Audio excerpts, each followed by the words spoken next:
galing-galing mo. Smart dishwashing paste. ACS. Let us unbox MX3 capsule. Each box has 60 vegetable capsules that tested and proven to help reduce pain discomfort. 2 capsules daily with healthy diet and exercise. MX3. Tunay, natural, at original.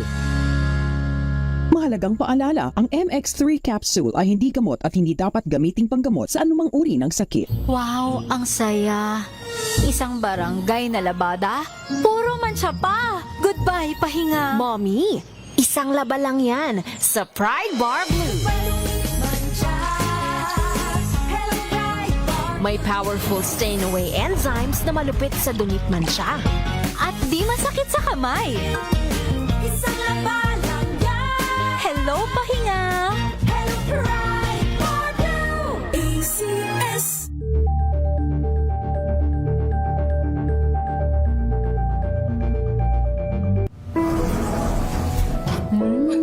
Amoy forever. Amoy LQ. Amoy New Caleb Berry Blues. Amoy kala, amoy good vibes. Sa lahat ng bagay, simula pa lang, siguraduhing max protection na. Kasi pag kulang ang proteksyon, baka madaling masira. Sa ngipin, dapat may max protection din. Max Alaga ng Unique Toothpaste. With Max Protect Formula, helps stop cavities before they start, while keeping breath fresh. Try Unique Maximum Fluoride Protection. Para Max Alaga, Max Protektado. ACS. Amoy forever. Amoy LQ. Amoy New Caleb Berry Blues. Amoy kala, amoy good vibes.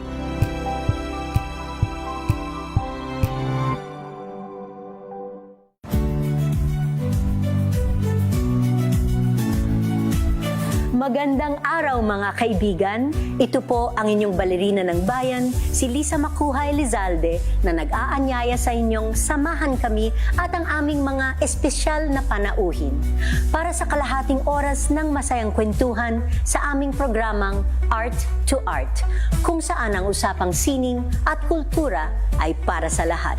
Huwag kaliligtaan, tuwing linggo, alas 3:30 ng hapon, dito lamang sa DZRH Radio, DZRH TV, at via online streaming. Yung DZRH sa latest survey ng Kantar Media na inilabas nitong January 2026, hindi lang sa Metro Manila, kundi pati rin sa Mega Manila. Patunay na DZRH lang ang inyong tunay at totoong pinagkakatiwalaan.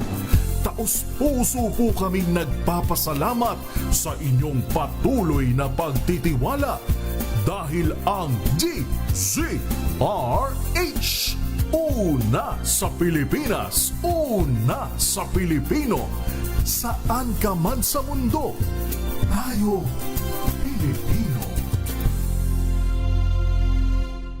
Tambalang Anthony Taberna at Jerry Baha ang gigising sa inyong umaga dahil lalatay ang humahagupit na diskusyon at komentaryo Lunes hanggang Biyernes sa 2x2.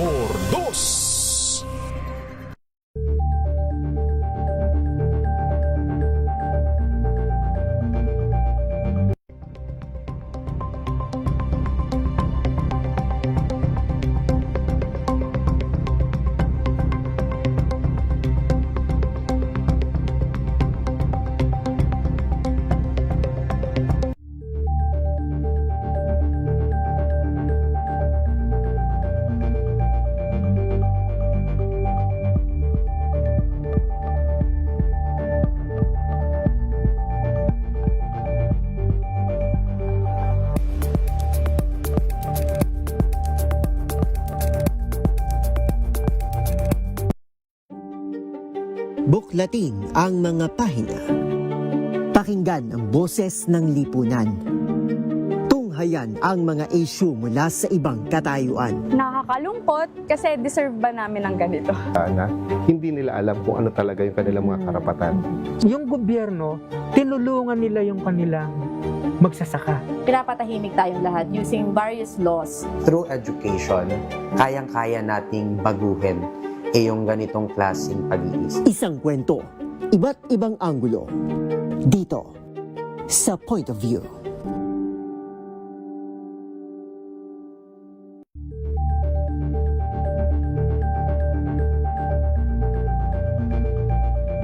Alamin ang mga maiinit na isyung pambayan, mga balitang kailangan mong malaman, usapin sa pamahalaan, politika, ekonomiya at kabuhayan. Ito ang mga dapat mong malaman, pakialaman at pag-uusapan dahil kayo ang tinig ng mamamayan dito sa Damdaming Bayan. Live sa DZRH Radio, DZRH TV at DZRH Digital. Kasama sinalakay Deo Macalma at Elaine Apit. Araw-araw, Lunes hanggang Biyernes. Damdaming Bayan.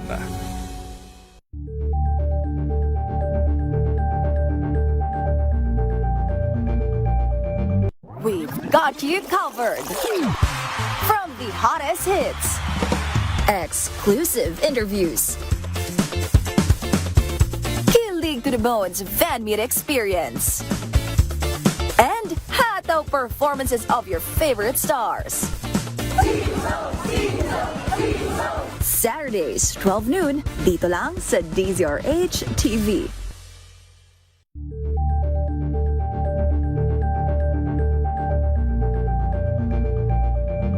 Maagang balitaan, maagang usapan sa mga issue at balita. Kasama si Kuya Angelo Palmones sa Magandang Umaga Pilipinas. Mula Lunes hanggang Biyernes. Pilipinas, 10 minuto makalipas ang alas 8 ng umaga.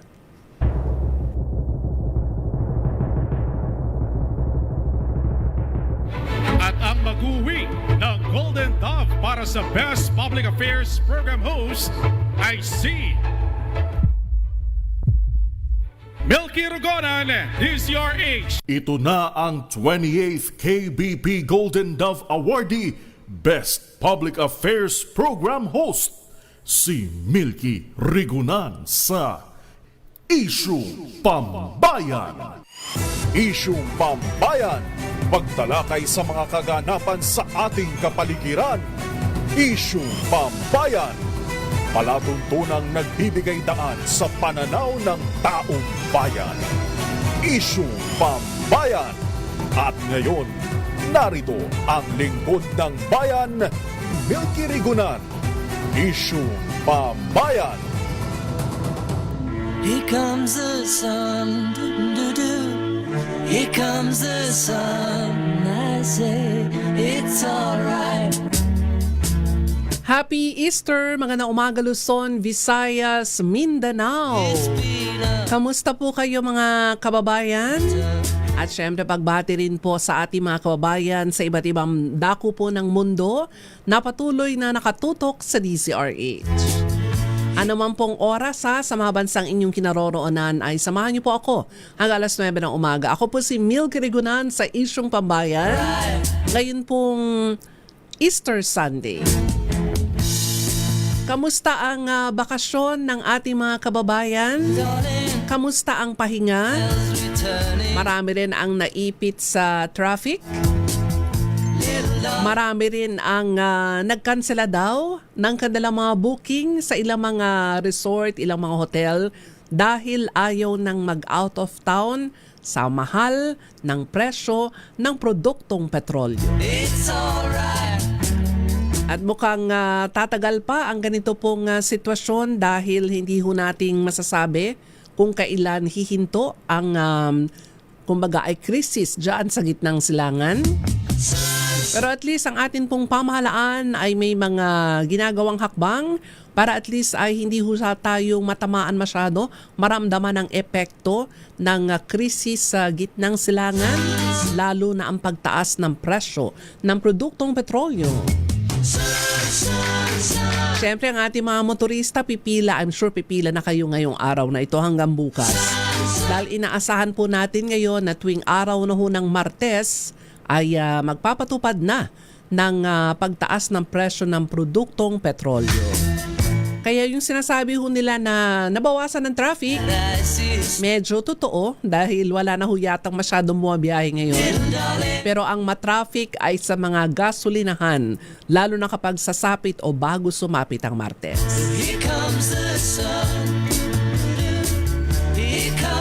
Kamusta po ang mga motorista ho natin sa mga bumabiyahe?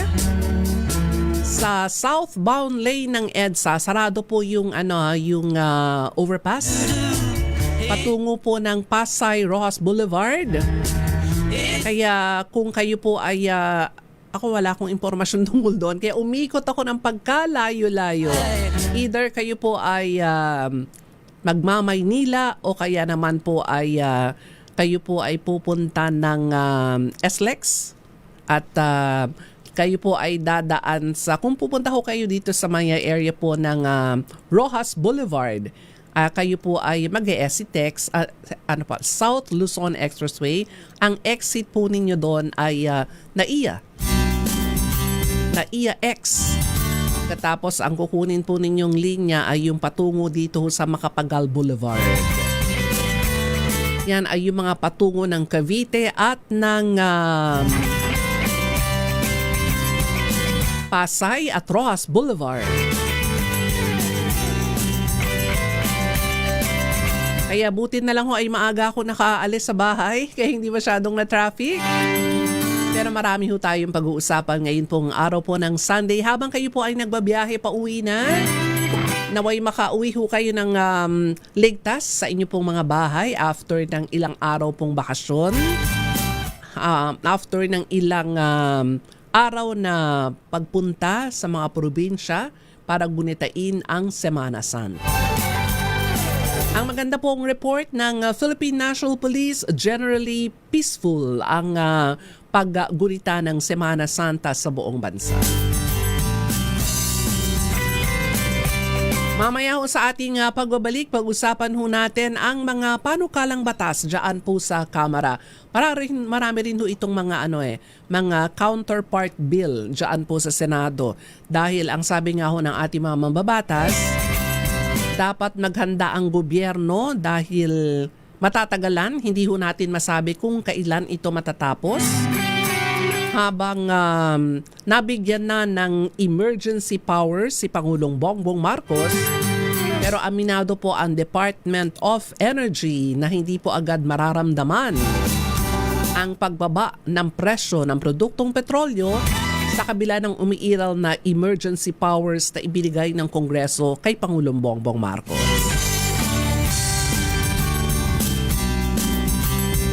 At marami po sa ating mga kababayan nakatutok, nakauwi na daw ng maayos sa kanilang bahay at nagpapahinga dahil bukas, balik trabaho na. Balik pasok na rin po ang ating mga mag-aaral sa kanilang pong mga eskwela. So at least na itawid ang Semana Santa, kaya balik ho tayo uli sa pagtutok, sa paglutas sa mga problema ho ng ating bansa at pag-usapan ho natin. Usapin ng pagtaas ng presyo ng produktong petrolyo. May mga panukalang batas dyan po sa Kamara na yung bill ay parang katulad po ng ipinatupad noon na bayanihan nung panahon ng pandemya. Hindi po ako nagkakamali. May kibalita tayo mamaya sa isa ho sa mga, matagal na itong kino-cover ko sa Kamara. Pero hindi pa naman siya nawawala dyan sa Kongreso dahil siya po ang tagapagsalita ngayon ng bagong henerasyon party list. Mamaya sa ating pagbabalik, former Congresswoman, ang founder ng BH Party List at tagapagsalita ngayon ng bagong henerasyon party list, Congresswoman Bernadette Herrera. Sa pagpapatuloy po ng isyong pambayan, ako po si Milky Irigonan. Samahan po ninyo hanggang alas 9 ng umaga. Oras sa buong Pilipinas, 17 minuto makalipas ang alas 8 ng umaga.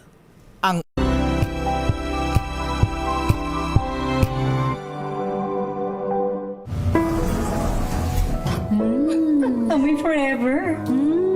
Amoy LQ. Amoy Nucala Berry Blooms. Amoy kala, amoy good vibes. Jiggy Manikad po. Bilang isang broadcaster, mahalaga sa akin ang tamang impormasyon. Sa lahat ng bagay, kahit sa kape, mapanuri ako. Kaya dito ako susubukan ng MX3 Coffee. Ito'y low acid, cholesterol free, at may vitamin C plus calcium. Sigurado ako sa MX3 Coffee. Dito ako believe.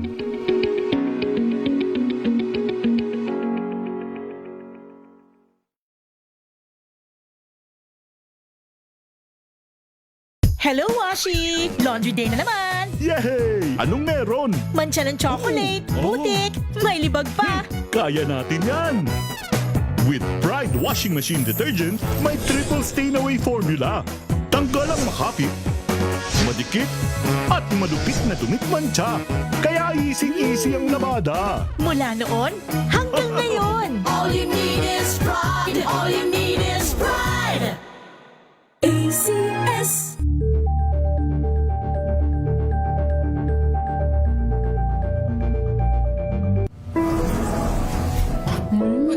Amoy forever. Amoy LQ. Amoy Nucala Berry Blooms. Amoy kala, amoy good vibes. May nagbago. May arte. May budget. Akala nyo lang yon. So solid. White rose papaya, wow, white rose. White rose papaya, wow, white rose. White rose papaya. May glow up with a white rose papaya. White rose papaya. May puti power times 2 kasi may papaya at niacinamide. May shea butter and tea tree oil pa. Kutis sulit ang glow up. Glow up with a white rose papaya. White rose papaya. Kutis sulit ang glow up. ACS. Amoy forever. Amoy LQ. Amoy Nucala Berry Blooms. Amoy kala, amoy good vibes.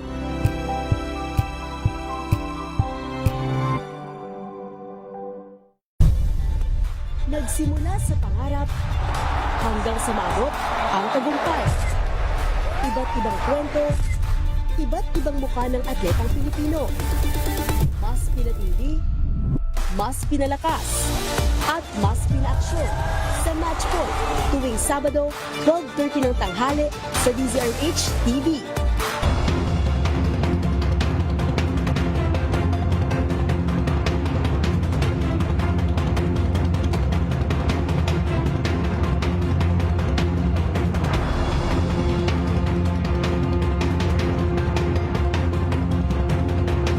Muling nagbabalik ang palatuntunang Isyung Pambayan.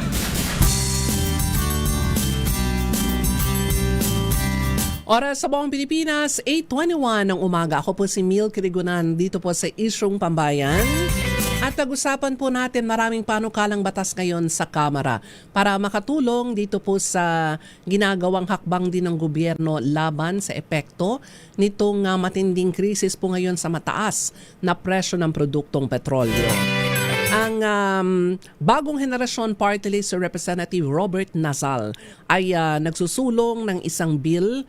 Ito po yung House Bill 8821 on National Energy Emergency Relief and Protection Act. At nakasama po natin ang founder ng BH Party List at tagapagsalita ng bagong henerasyon party list, former Congresswoman Bernadette Herrera. Kong, magandang umaga. Magandang umaga, Milky, at magandang umaga po sa lahat ng mga nanonood at nakikinig sa inyo. Kamusta po kayo? I'm sure kahit hindi po kayo busy masyado ngayon sa Kamara ay abala rin kayo bilang tagapagsalita ng kumbaga ay bagong henerasyon party list. Mampakiliwanag nga ano pong mga nilalaman itong bill na to, yung tinatawag na bayanihan style na bill para makatugon ho dito sa kinaharap nating krisis sa produktong petrolyo. Well, katulad nga na nabanggit mo, Milky, ito yung parang bayanihan to heal at as action na ginawa natin noong pandemic. So ito yung iniisip namin i-file na final ulit namin para mapag-usapan ang bagay nito. Syempre, nandiyan yung ating emergency protection para sa ating mga manggagawa. Merong temporary relief sa mga loans, sa mga utilities, sa mga rents. Kasi 'di ba, ang laki talaga ng itinaas ng lahat. So magkakaroon tayo ng emergency grace periods for rents and utilities, temporary moratorium on certain foreclosures, repossession, and similar adverse actions, emergency assistance to affected households and displaced workers, targeted support for transport, agriculture, fisheries, MSMEs, mining and construction enterprises, and establishing new emergency relief fund.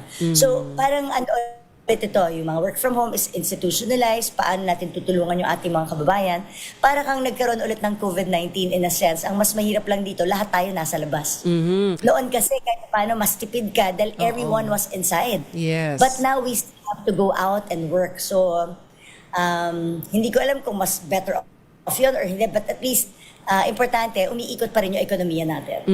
Doon po sa household, halimbawa, at kasama po ba dito, moratorium muna, hindi magbabayad sa singil, sa serbisyo ng mga public, ng mga utilities, let's say, tubig, kuryente, maging sa renta, di ba ipinatupad natin yan ng panahon ng pandemya? Yes, Kong sinama po BH? namin yan dito. Sinama po namin yan dito as temporary relief. Although hindi namin, syempre kailangan pag-usapan, is it really zero or discounted or half? Kasi syempre, kailangan din ng may-ari ng tahanan. Yung mga itong mga bagay nito, we have to balance it out also. Kasi like I said, mas unique yung situation natin ngayon because everyone's also still working. Dati kasi lahat nasa bahay, walang income na pumapasok. Ito naman, may income pa rin pumapasok. Tumaas lang ng doble ang gastos. Except in terms of the energy. Kasi wala tayong choice kung BH na manatili para hindi tayo nasa loob lang ng bahay. Kailangan pa rin magtrabaho, hindi pa rin titigil ang mundo natin kahit mataas ang presyo ng produktong petrolyo. Ang sinasabi nga, pagdating ho sa kumbaga ayuda sa atin pong mga manggagawa, sino po ang masasaklaw nitong bill na ito? Kasi ang sabi nga ay yung mga nasa vulnerable sector, laging may ayuda. Pero po yung mga ordinaryo manggagawa, napakaliit lamang po ng sweldo, yun yung sabihin na natin yung middle class, yun ang hindi natutulungan. Meron po bang provision ng bill para matulungan po ang kababayan natin na nasa naturang sektor? Yes, sinama po namin syempre yung tulong sa mga lahat ng mga minimum wage earners, tapos yung mga nagtatrabaho din ng naapektuhan nito. Kasi lahat naman tayo affected eh. Pero isa sa mga nag-a-address naman dyan is yung hinihingi sana natin na excise tax, di ba yung temporary relief sa excise tax, at saka yung VAT relief talaga. Isa yan sa mga bill na final din namin aside from this. Kasi ito ang maapektuhan talaga, yung talagang gumagastos or middle income eh. Malaki ang impact sa atin ng VAT relief saka excise tax. Kasi immediate you would feel that. But of course, kasama rin dyan yung mga work from home. Yung work from home alone, that would allow them na makatipid sa expenses sa gasolina. Tapos, syempre, meron ding assistance na inilalagay natin dito. So, may iba-ibang categories po na pinrovide din natin dun sa bill.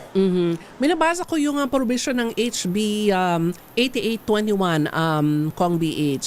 Ito po ba ay mga kailangan ng pondo? Magkano po ang kakailanganin dito ng gobyerno? At meron po bang pagkukunan ng pondo para maibigay po yung mga ayuda na itong kinakailangan?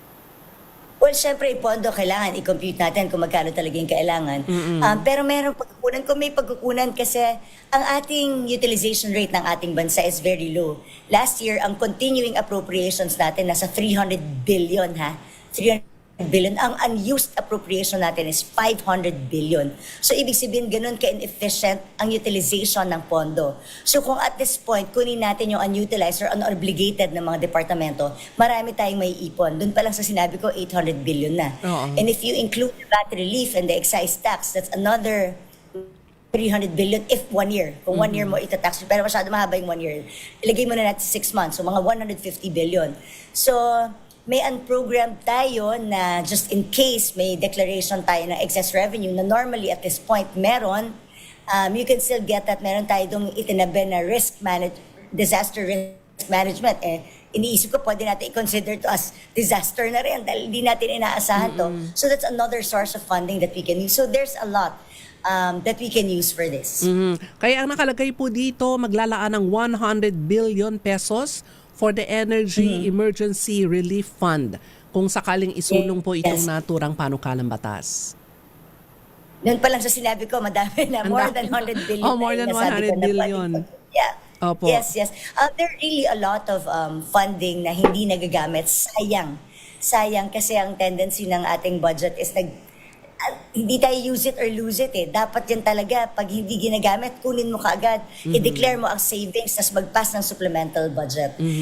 That's one thing that we never do in the country. Although the past years we've done supplemental budget, I'm hoping that this year we can do it again. Basta we declare savings kaagad, kunin natin, and then pass a supplemental budget or katulad itong hinihingi ating 100 billion economic relief, emergency energy relief. Oo. Sa mga nakikinig po at nanonood, si Ma'am BH ay napaka-aktibo noong 19 Congress sa paglalaan ng mga pondo for the Committee on Appropriations. Kung BH, ito pong I'm sure marami tayong sinasabi na mga ayuda para po sa mga vulnerable sector. Nabanggit din natin ang mga manggagawa. Paano naman yung mga employer? Siyempre, ang sasabihin ho nila, ano naman ang kumbagay maibibigay na tulong ng gobyerno sakaling maipatupad itong bayanihan style na bill na isinusulong po ni Congressman Robert Nazal?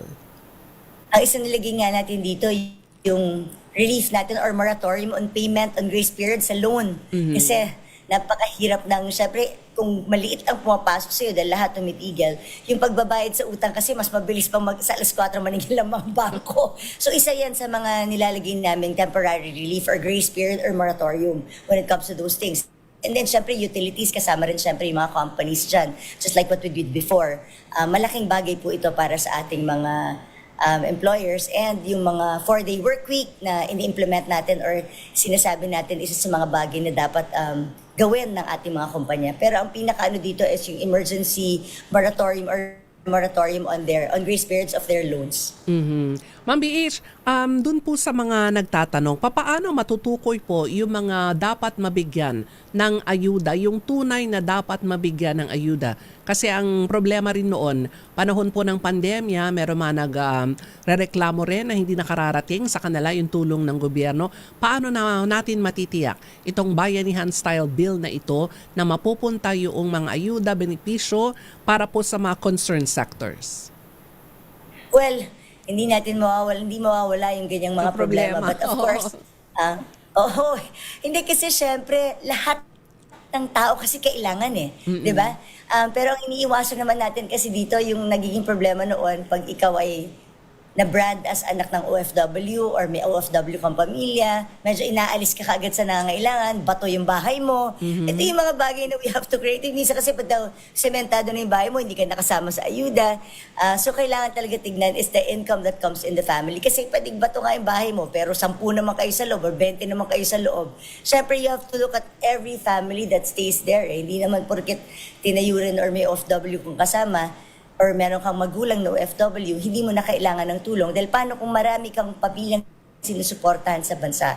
So these are things that kailangan natutunan na nating lessons. So aside from the listahan or listahanan, may mga kailangan talaga yung PSA natin, very efficient sila when it comes to their statistical data, which sadly hindi pa rin ganun ka-accurate. So we have to really go back to that. Pero wala na tayong time dyan dahil emergency nga ito. So magbabahay-bahay na lang ulit talaga ang ating mga barangay officials and DSWD when it comes to this. Ako, kailangan po natin ng double time. Kamusta po ang bill na ito? Naisumite na ba ito, Kong BH, sa mga concerned committees? Well, no, it was just filed and then recess kami. Kaya ngayon na sinasabi ko, sana mag-session kami or mag-hearing ang mga committees kasi emergency naman. Katulad ng ginawa ng pandemic, nagkaroon naman kami ng Zoom emergency meeting noon para lang maipasa or mai-refer na to sa committees yung mga bills natin. And then, kaya naman mag-hearing ng mga committees because we've empowered them. Nakapag-impeachment hearing nga po kami, diba? So, sana maging priority rin po ito. Oo, mukhang may hearing sa Wednesday. Ay pinatawag din ito ng mga kaukulang komite headed by kay si Congressman Miro Kimbo. Ano bang public accounts ba siya? Ways and Means. Oo. Magpapatawag siya ng hearing. So hopefully, lahat ng mga filed bills when it comes to this, i-refer na rin sa committee niya. Or mapag-usapan na sa committee niya, even without the formal referral, para na at least ready na tayo lahat. Kasi syempre, you need the action para i-refer ang mga bills na to. Pero pwede naman i-take up yan ni Congressman Miro Quimo dahil filed naman yan at naka-record. Ayun. And then meron din tayong storage facility, Milky. Alam mo, nandito kami ngayon, out of the country kami. Nandito kami sa Hong Kong because it's a solo parents month eh. So nandito kami with the solo parents and then OFWs. Hindi nila nararamdaman ang epekto ng war dito. Kasi syempre, malaki ang kanilang refinery dito sa China. Kaya talagang maiinggit ka dito dahil parang business as usual. There's no effect here. At yun ang pinupush din namin. Dapat ang bansa meron tayong at least 1 year na storage facility para hindi tayo naapektuhan ng ganito kalala. Oo. Hindi volatile yung mga presyo ng ating mga langis pag nangyayari itong mga bagay nito. Kasi lahat nasa private eh. Government doesn't have any. And then we only have 1 refinery in the country and that really affects us a lot. So isa lang refinery natin, isa lang kumukuha ng crude oil tapos lahat na refined ang binibili natin. So pagka natigil ang supply ng mga bansang yan, dahil syempre kailangan nila para sa kanilang mga bansa, then that's gonna be a problem for our country. Balikan kita ng magpa-pause lang ako for some commercial, ano? Okay. Congresswoman BH, tatanungin kita, nabanggit mo Thank you. impeachment eh. Sabi mo nga, nakapag-hearing noon ang Kamara kahit na naka-recess tungkol dito sa mga kung ano-anong issue lalo na noong panahon ng pandemya. Pero babalik din ang House Committee on Justice siguro ng April 14 sa pagpapatuloy ng hearing ng impeachment. Reaction po ninyo mamaya. Sa pagpapatuloy po ng Isyung Pambayan, ako po si Mil Kirigunan, samahan po ninyo hanggang alas 9. Oras sa buong Pilipinas, 8:34 ng umaga.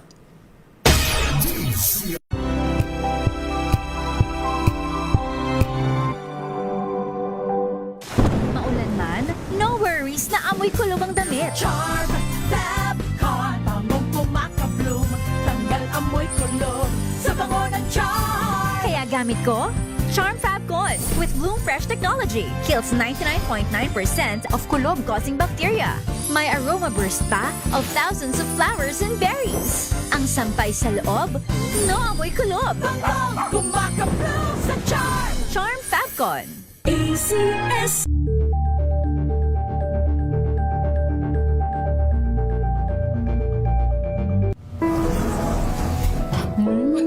Amoy forever.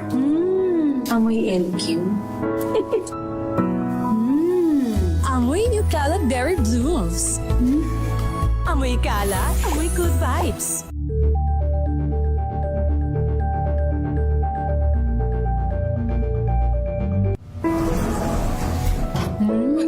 Amoy forever.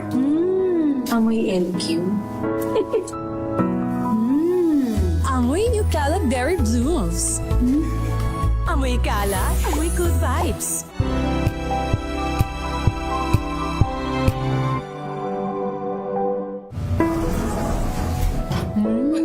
Amoy forever. Amoy LQ. Amoy Nutella Berry Blooms. Amoy kalat, amoy good vibes.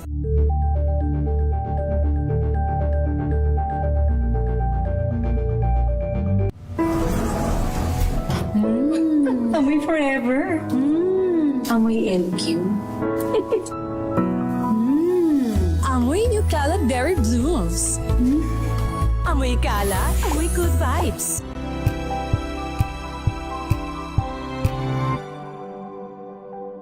Ito ay bunsod ng naitalang 17 individual na ang kanilang naaresto.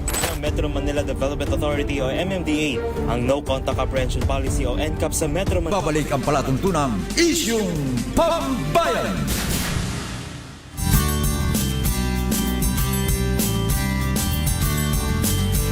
Oras sa mga Pilipinas, 8:37 ng umaga. Ako pa rin ho si Mil Kirigunan sa Isyung Pambayan. At sa mga late tuner, ang akin pong panauhin ngayong umaga. Dating Congresswoman at siya po ang spokesperson ngayon at founder ng Bagong Henerasyon Party List, former Congresswoman Bernadette Herrera.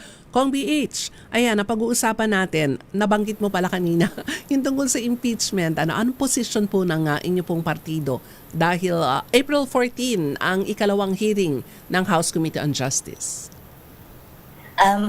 Pagbago yun, i-add ko lang, meron pala tayong wage subsidy rin na nilagay dito. Ayun. Katulad ng before. So, bago ko makalimutan, para sa mga companies. So, you also provided a wage subsidy. Parang yung ginawa noon, nagbigay ng DOLE yung pangpasweldo ng mga tao doon sa kanilang mga. So, magkakaroon din yan. Mas sa bill na to. maganda Anyway, yan. about Impeachment po. Well, katulad po nung panahon namin, noong 19th Congress, isa po ako sa hindi pumirma ng impeachment. And since ang parehas lang naman yung nilalaman ng impeachment, I didn't find it na hindi namin nakikita na kailangan mag-file ulit ng panibago or kailangan pumirma ulit dito sa panibagong impeachment complaint. So, hindi pa rin po kami pipirma dito sa impeachment complaint na ito. Mananatili ang inyo pong posisyon. Yung komposisyon ho kasi ng 19th Congress, kumpara ngayong 20th Congress, merong pagkakaiba. Noon ay majority ay pumirma sa impeachment complaints para may akyat sana sa Senado yung impeachment complaint against the Vice President. Sa tingin po ba niyo, anong pakiramdam nyo yung composition ngayon ng 20th Congress? Masasabi ba nating makakakuha ng 1/3 votes ang miyembro po ng Kamara para maitawid sa Senado itong impeachment against the Vice President? Well, sa dami na nakakausap namin sa House, maraming ayaw pumirma. Pero syempre, marami ang napipilitang pumirma. So kung yung 106, maaaring makuha nila to. Pero siguro mahihirapan or hirap. Baka kaya nila ginagawa itong mini trial sa Kongreso. Baka sakaling makasway ito ng boto sa ating mga mamabatas pa, or maybe they're taking that. I don't know, but they said they have numbers. Kaya ako sinasabi ko nga, if you have the numbers, then bakit hindi nadalhin for plenary voting? So, dyan ang mga bagay na pinagtataka namin. Tapos, bumoto na kami ng sufficiency in substance, sufficiency in form, sufficiency in substance, nadagdagan pa ng sufficiency in ground. Na first time lang nangyari. First time lang nangyari sa history. Sa pagkakaalala ko, ako'y nandyan na ng 5 kongreso na. Ngayon lang ako nakarinig ng sufficiency in ground. Tapos after sufficiency in ground, mag-mini trial pa. So, medyo para, ayun, yun ang mga bagay na nakakapagtaka na. So, tignan natin kung ano mangyayari. So, siguro, basta ako sabi ko lang, kung sila may 106 na, then send it to plenary na dapat yun for voting. Hindi para ma-send na sa Senate. Oo, para maitawid na sa Senado kung talaga meron sapat na bilang ang ating mga mamabatas. Kailangan lang kasi natin, Kong BH, di ba, 110 para makuha natin yung 1/3 votes. We said 106. 106. Oh, yun ang Oo nga pala, 106. sabi lang 106. Oo. Yeah. So kung kunwari wala sigurong pilitan or walang pressure, may hirapan. Kung kusa, wala, ito mapapagalitan na naman ako. Pero syempre, I listen to the sentiments of those that I'm with in the House. Hanggang ngayon, umiikot din naman ako, nagtatanong ako. Marami na rin talagang may ayaw. Alam mo, bakit number 1? Nasa krisis tayo eh. Diba parang it's a waste of resources, tapos ililipat natin yung witness natin, sino na naman na magbabayad doon. Every penny, di ba, every peso counts, pagtitipid para maibigay natin yung ayuda sa ating mga mamamayan. Tapos gagastos tayo sa ganitong bagay. Hindi naman natin tinatanggalan ng accountability. Sana kung accountability talaga ang gusto natin. Kasi kung accountability lang, bakit ito lang ang ating inaalam? Nasaan itong flood control? Nasaan itong nangyaring mga ghost projects? Di ba? So if you talk about accountability, we have to be consistent in the House of Representatives.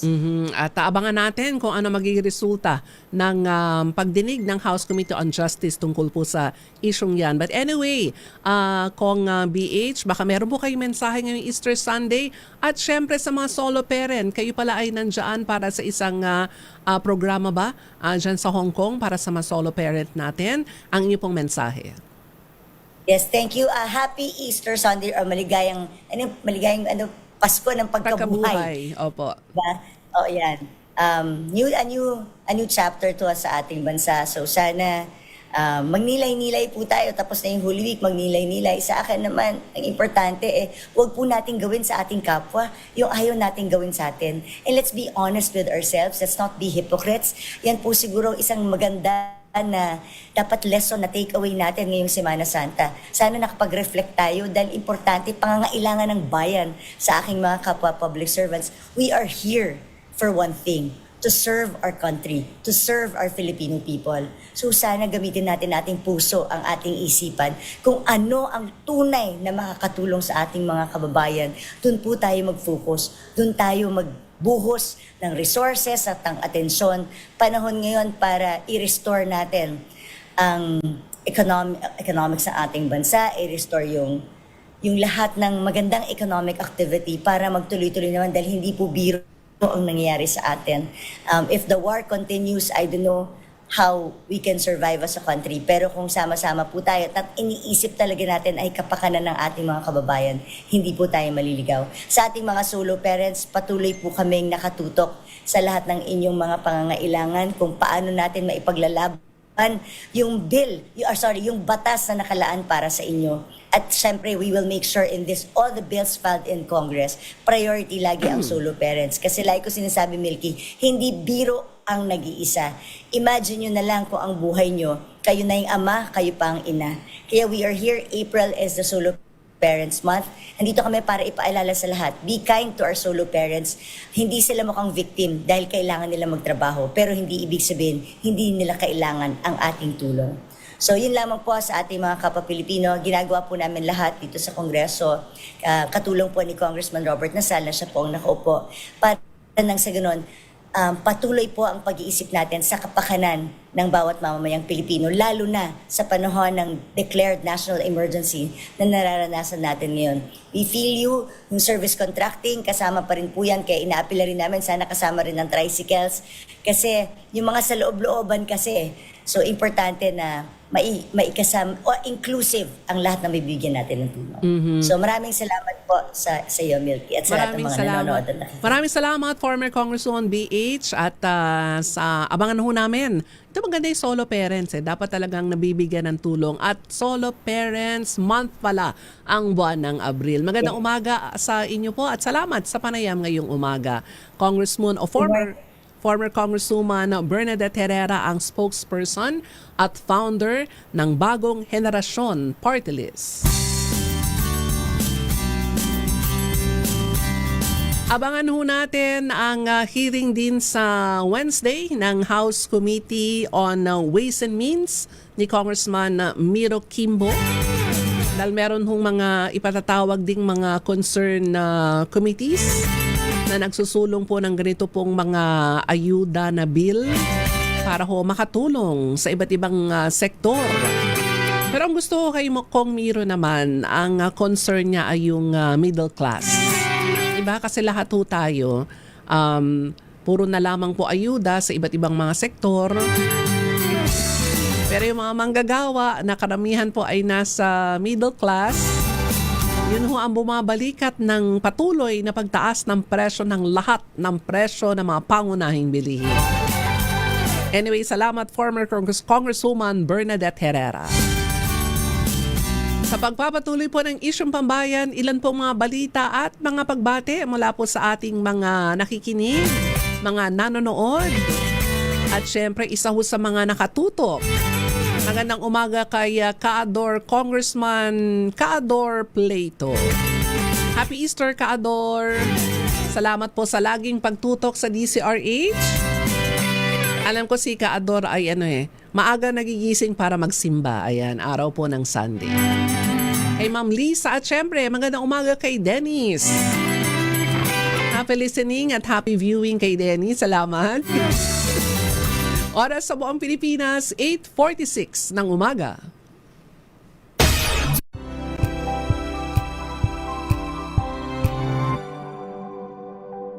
Curious ka ba sa maraming bagay? Kami na ang bahala dyan. Aalamin, tutuklasin at bibigyang linaw namin ang mga katanungang bumabagabag sa inyong isipan. Sa programa kung saan ang bawat sagot ay galing lamang sa mga eksperto. Ang Expert's Opinion, tuwing linggo 3:00 ng hapon, dito lang sa DZRH TV.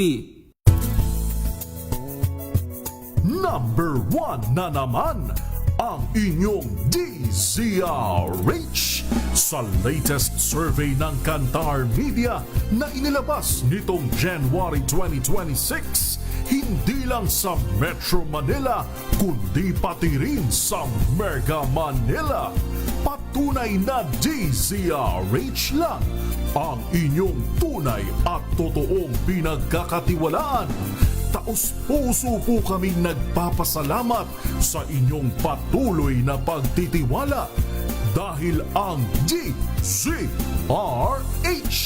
una sa Pilipinas, una sa Pilipino. Saan ka man sa mundo, tayo Pilipino.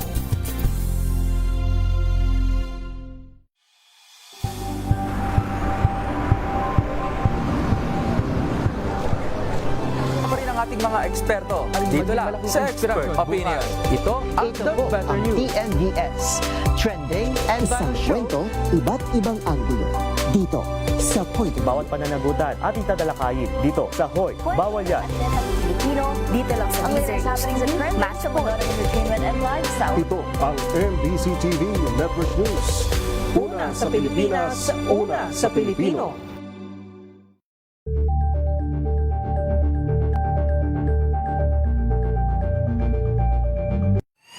Mga balitang gigising sa inyong umaga. Mga balitang kailangan mong malaman. Mapapakinggan sa ACS Balita sa 2x2. Kasama sina Anthony Taberna at Jerry Baha. Lunes hanggang Biyernes.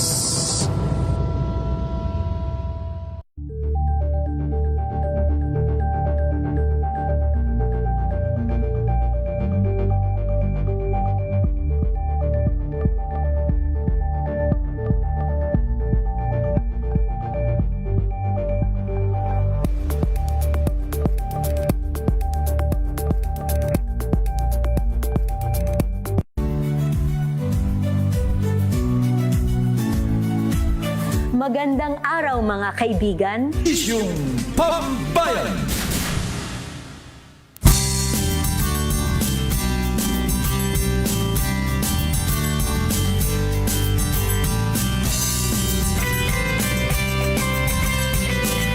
Sampung minuto bago sumapit ang alas 9 ng umaga at mamayang alas 9 sa inyo ang programa ni na Edniel Parosa at Giselle Rica Ford. Bigyang daan ko lamang public service mula po sa DZRH at Operation Tulong para maiwasan pong kayo ay ma-scam. Pinapayuhan po ang publiko laban sa mga mapanlinlang na mga post na nagsasabing may loan o financial assistance na inaalok po ang DZRH. Nililinaw na hindi nagbibigay ng loan o pautang ang DZRH. Hindi rin ito direktang namimigay ng financial assistance sa pamagitan ng mga individual, text message, chat o social media pages. Ang anumang lehitimong tulong mula po sa DZRH ay isinasagawa lamang sa pamagitan ng DZRH Operation Tulong. Katuwang ang mga sponsor o sa pamagitan po ng pagre-refer sa mga partner organizations at mga ahensya ng pamahalaan. Para po sa tamang impormasyon, hinikayat ang publiko na makinig sa DZRH. Manood ng TV sa DZRH TV. Bisitahin po ang ating official website na www.dzrh.com.ph at sundan ang amin po mga official na social media platforms, YouTube, DZRH News Television, Facebook, at DZRH News at DZRH News TV. Ingat po kayo, nako lalo na ang dami pa rin mga scammer po ngayon at wag hong pipindutin pag meron ho mga link na itine-text po sa inyo. Automatic po daw po yung scam, lalo na kapag may kinalaman ho sa inyo mga credit card, bank accounts at kung ano-ano pa. Pero of course, ang DZRH, lalo ng Operation Tulong, ay talaga naman hong naghahatid po ng tulong at assistance sa atin pong mga kababayan na nangangailangan. Medical man at lalo na ang medical assistance sa pamagitan ni Maybe Nauhan. Kaya kung meron ho kayong gustong tulong na makamit, ay pwede ho kayong makipag-ugnayan. Manood din sa kanyang programa ng DZRH Operation Tulong para makaiwas po na kayo po ay mabiktima.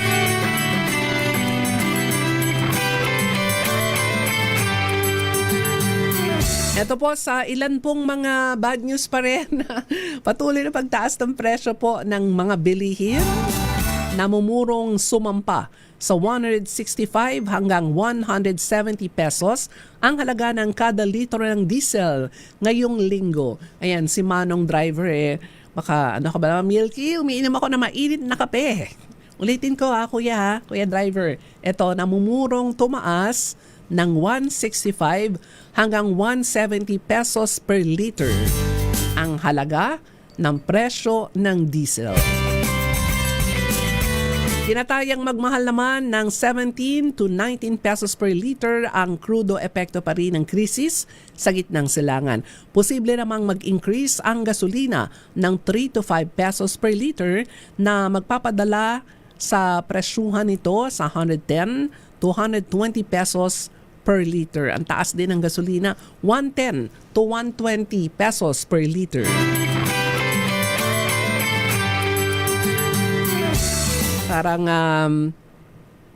ayaw ko na basahin yung iba pang mga numero. Kasi talaga namang wala tayong mababasa nga pagbaba, halos lahat taas ng presyo. Hindi lamang po produktong petrolyo halos lahat ng mga bilihin.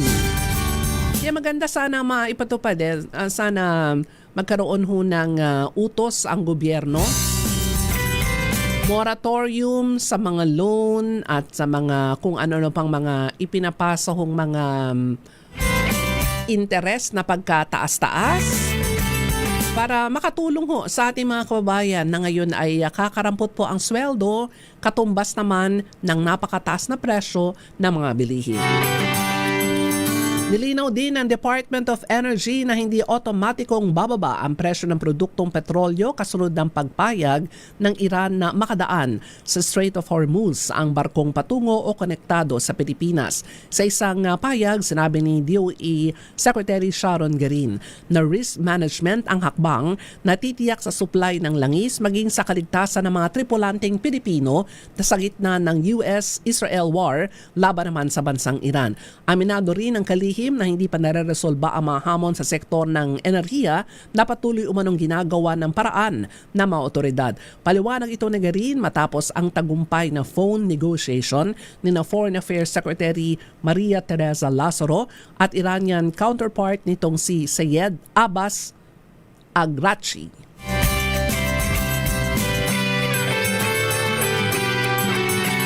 Salamat po sa mga nakatutok sa DZRH at patuloy pong nakikinig, nanonood.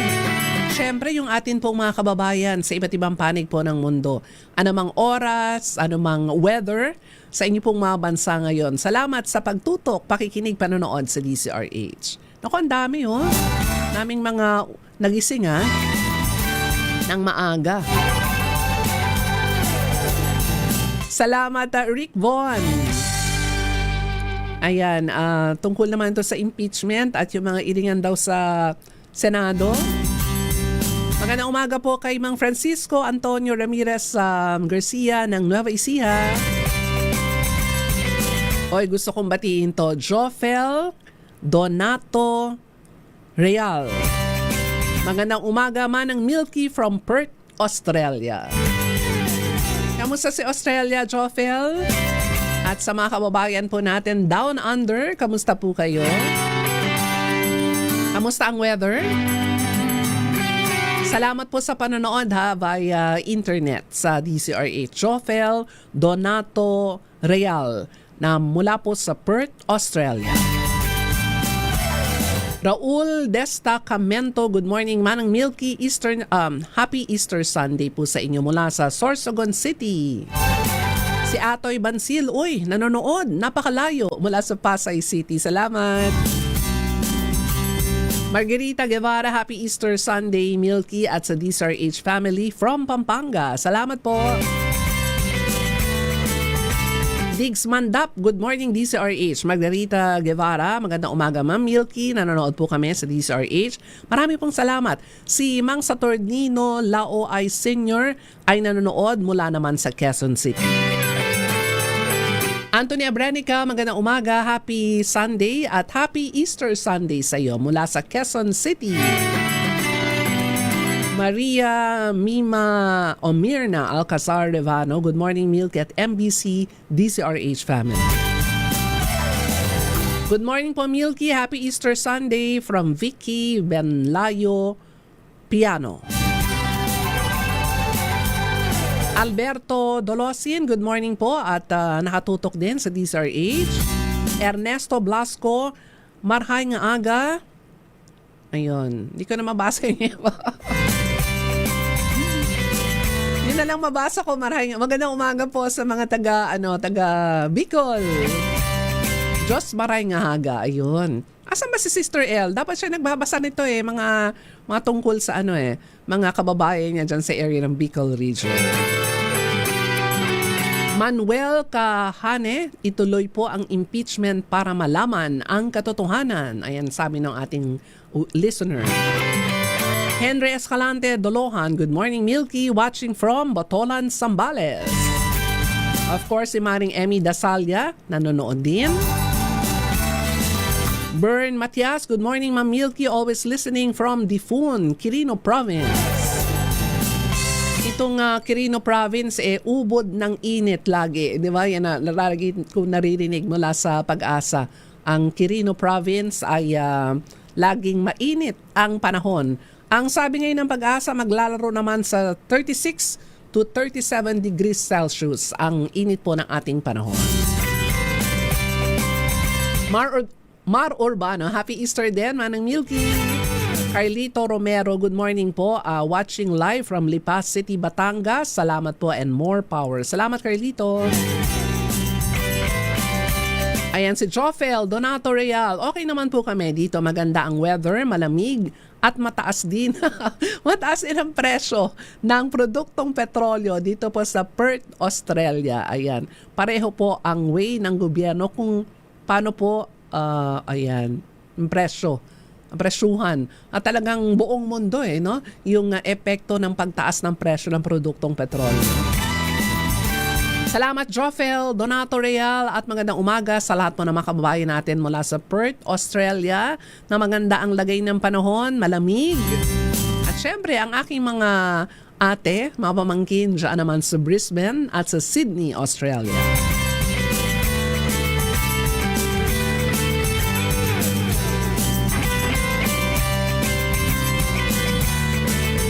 Ayan, salamat Giancarlo Marasigan, noted at ipapaalam po natin ito. Bricks Aldrin Cortez, pakibati naman po ang tatay ko, si Tatay Tony Cortez at Tatay Boy. Nakikinig dito sa San Mateo, Rizal.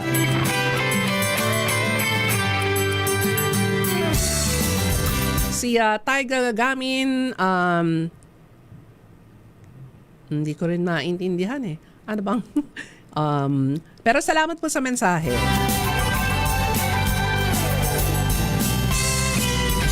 Si Melo, magandang umaga, nakikinig din at nanonood sa DCRH.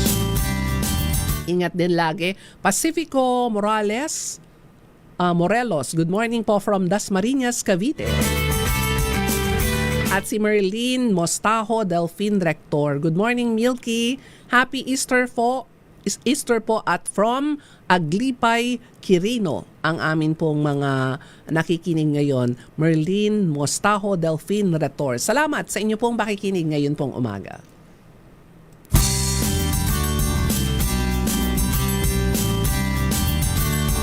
At paalala ulit, doon ho sa may mga budget pa ulit.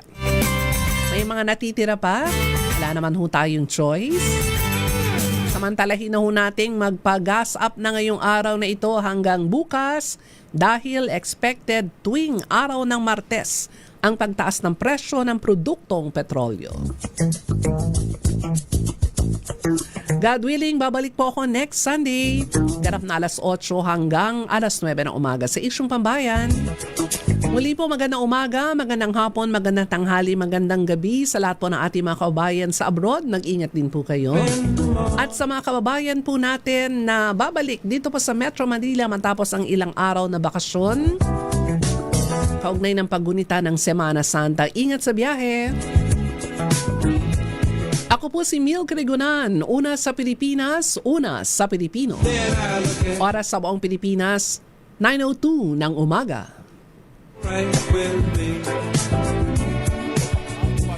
Unang isyung pambayan.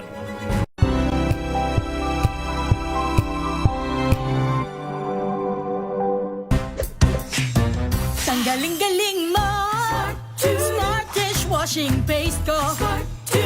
Pritong ulam na masebo, plato ng kaldero. Tanggaling for everyday. Ganyan, pag smart ang dishwashing paste, may double tanggaling formula. Tanggal ang sebo, tanggal ang bakterya. Pahit para walang bahit, linis fantastic sa metal at plastic. Number 1 ko to! Tanggaling-galing mo! Smart dishwashing paste. ACS. Now we are unboxing MX3 Plus. Plus because it has Garcinia mangostana, plus L-carnitine and CoQ10. Each box contains 30 vegetable capsules. And you can get them in leading drugstores nationwide and online in Shopee, Lazada, and mxvph.com.